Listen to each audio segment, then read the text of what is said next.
Economic regulations. Introduction. In today's society, things need to be taken into account when making environmental regulations.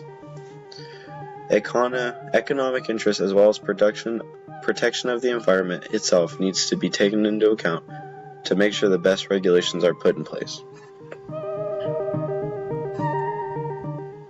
Economic growth. Today's economy is growing at a massive rate, and the amount of resources required to sustain the economy is also growing.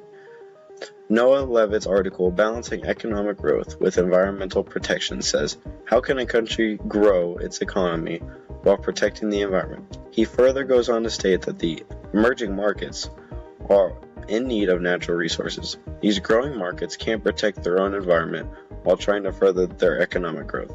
The need for these natural resources and the jobs harvesting and production of these natural resources are required for nations to grow. And William Tate's Can Tech Giants Truly Be Green?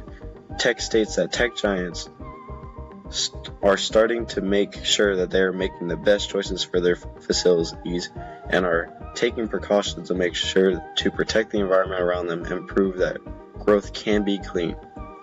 The increased growth of global economy needs to be able to increase growth while protecting the environment.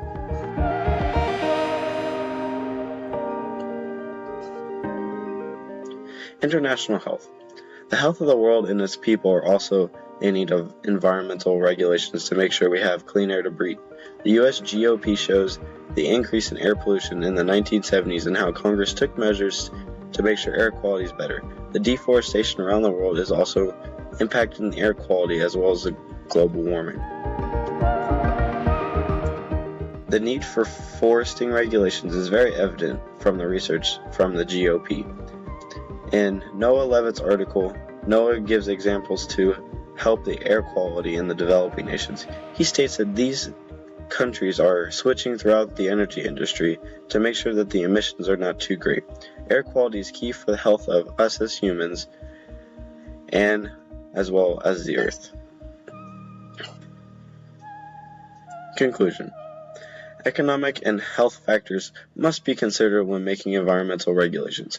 We need to take into account our actions on the environment to make sure we can still grow but not put the people of Earth at risk. What more can we do to preserve our environment for later generations?